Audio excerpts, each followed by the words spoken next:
Do you know that in 2026, 60,311 people were detained by ICE in 2026? 70% of people who were detained had no criminal conviction or criminal record, and I got this information from the TREC immigration website, and today we'll be talking about immigration, more specifically, if immigrants living in the U.S. should be deported. Lately on the news, this has been a reoccurring controversial topic. Yeah, there has been a lot of conflict, especially on social media. I know, crazy, right? What are your guys' thoughts and opinions on this topic?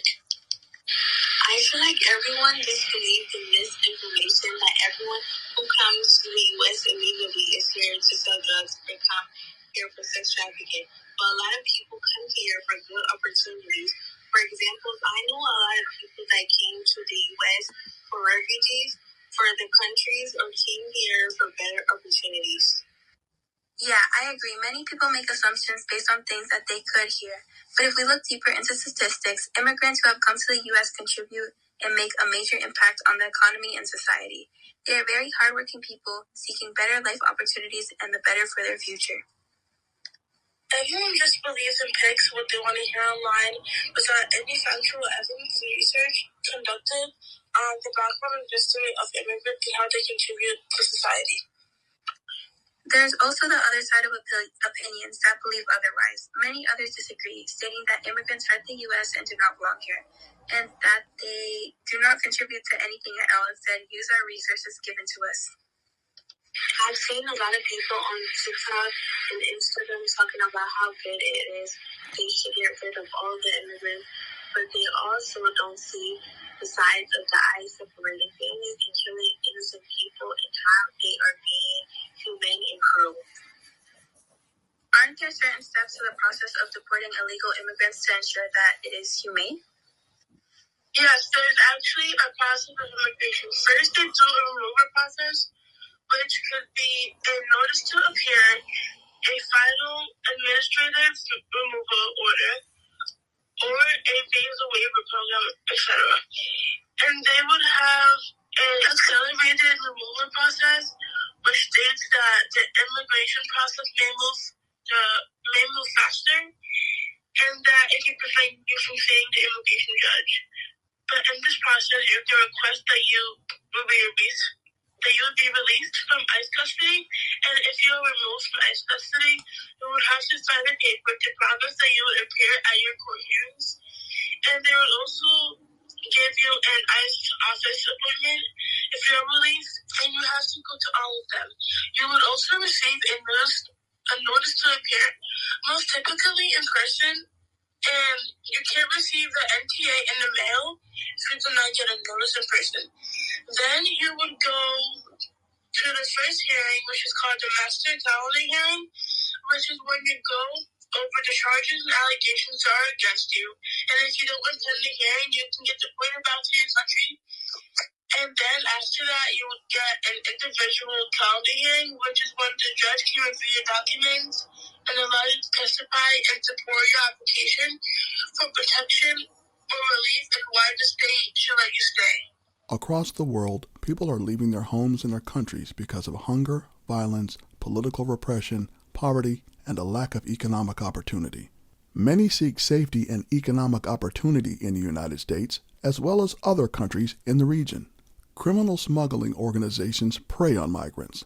They lie about U.S. immigration laws and hide the extreme dangers of the journey because they care only about money. But the U.S. border is not open to illegal or irregular migration, and U.S. immigration laws remain strict even as the COVID-19 public health order known as Title 42 ends.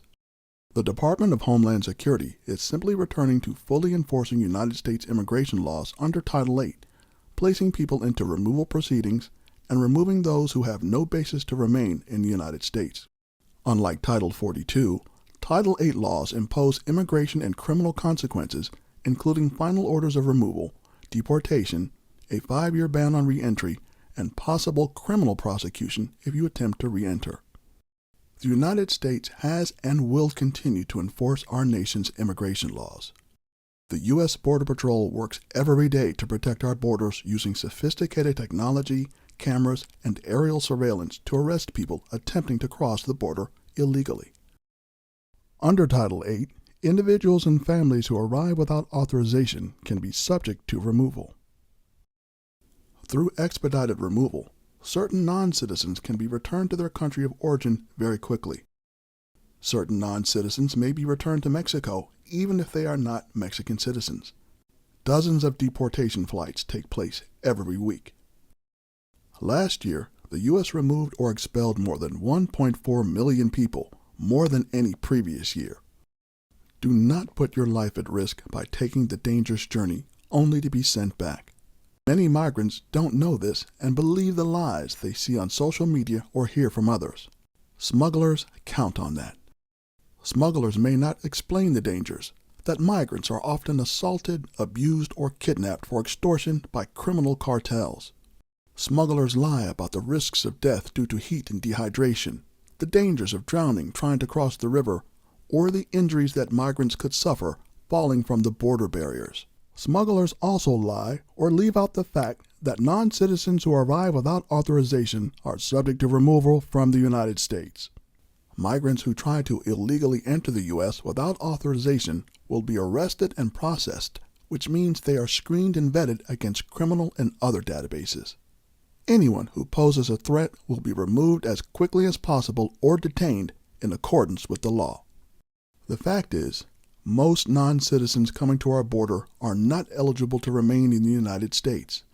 Asylum laws do not provide for relief solely for economic reasons or for general violence. U.S. authorities may detain migrants until removal. In some cases, non-citizens may be temporarily released as they await the results of their immigration court proceedings only if they have passed screening and vetting. They are required to check in with U.S. Immigration and Customs Enforcement on a regular basis and may be given ankle monitors or similar electronic devices. If temporarily released, the federal government does not provide help or financial support to non-citizens, and non-citizens must report the addresses where they stay. An immigration judge may grant asylum or other forms of relief or protection if non-citizens qualify. Most do not. If a non-citizen receives a final order of removal through their immigration court proceedings, they will be taken into custody or remain in custody and are subject to removal from the United States. These are our immigration laws, and it would take an act of Congress to change them. Do not believe smugglers who just want to make a profit. Lawful pathways are the right way for migrants to come to the United States. Isn't there 3 ways you can get deported? Yeah, there are 3 ways you can get deported, which are voluntary departure, final orders of removal, or emergency departure. What exactly are the 3 deportation methods? A voluntary departure is when an individual has come to terms with their deportation, but on their own terms and expenses within the certain deadline date. Final order of removal is when the individual has already gone through the court process, and final order dictates for the person to be removed from the country.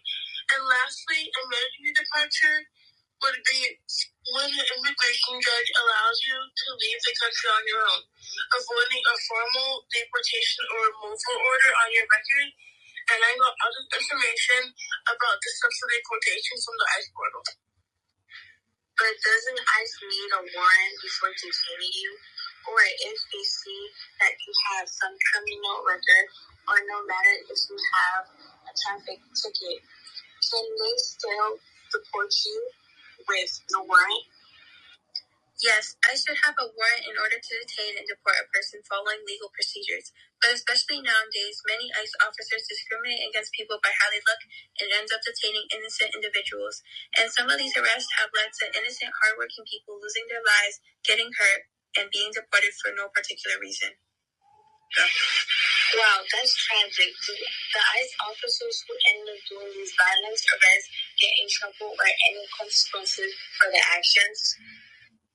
Actually, you would be surprised. According to an article named Brookings.edu, ICE officers who use excessive force to break the law can face consequences for their actions. But it is very known that the levels of accountability needed for these ICE officers who do these violent arrests are little to none. Many of these officers end up using the simple term self-defense card and get away with their notorious actions. This is very messed up and has been a reoccurring problem yet to change. Yeah, an example of ICE officers using excessive force and abusing their power to innocent people was the early January of this year when a 37-year-old American woman named Renee Good was fatally shot by an ICE agent in Minnesota because she was moving her vehicle to the direction of traffic, and the ICE agent named Ross was standing in the front left of the vehicle and fired 3 shots that fatally killed her. And the President of the United States defended the ICE agent, saying that it was self-defense and that she was trying to run him over, but there are eyewitnesses and video evidence stating and showing that she was not in fact trying to run him over. Newly released cell phone video obtained by CBS News for the first time shows the ICE agent's point of view and what are likely Renee Good's last words. I'm not mad, boy. The agent, who appears to be filming this with his cell phone, approaches the car. Her car is blocking traffic. He circles around to the driver's side. That's fine. U.S. citizen. As Good's wife, who is also filming, tries to get inside the car, other officers rush toward the driver's side door. Out of the car. Get out of the Good seems to try to back up and then drives forward just before the same agent fires his gun in his right hand. Yeah, there are so many people who are against ICE and others who support it. The current theory is these people believe that ICE is delivered as a criminal cleaning of the streets. According to the article from the A.A.D, the DHS security website, it shows us that ICE has removed dangerous and violent people who have been a part of gangs and deal with drugs illegally, as well as sex traffickers and tourists. This has helped keep the United States safer and cleaner, and it has lowered the rate of drug importation. I did some research and found out that 14% of illegal immigrants that were taken in ICE custody have had a criminal record or conviction, or they were charged for stuff like homicide, sex trafficking, etc. Like in some of the suspected as being an ICE agent who disguise themselves in regular outfits and go places where they could catch people who look like that, and so they could deport them. And mind you, do not have any warrant to search these people and just antagonize and attack people for no reason. It is known that people who come here illegally are still entitled to humanitarian protection experience from the United States, even if they are not citizens, and are entitled to due process as well. If the United States keeps giving these immigrants these rights, they'll keep coming to the United States and want to take the opportunity to become a citizen instead. This could be both good and bad depending on your point of view of how you view this controversial topic. Some people think that it is helpful and good when immigrants get these resources, and others believe that it is a waste of time and a waste of money. Yeah, there are many different opinions and perspectives of what is good or bad according to what they hear on social media. Like, for example, people can be on TikTok and see how people are fed with information about how ICE is taking a lot of bad people, and then they look at in contrast, they are mainly dating or killing innocent individuals or citizens just because they are here to have a look. Overall, everyone will have their own perspectives and opinions on ICE, whether it is morally right or wrong. But all we can do is hope for the best and say and feel what we think in our own opinions about what is right or wrong. In conclusion, many people think ICE is very bad and unfair, while others think that it is a useful resource and helps the country overall. Thank you for listening to our podcast. This continues to be the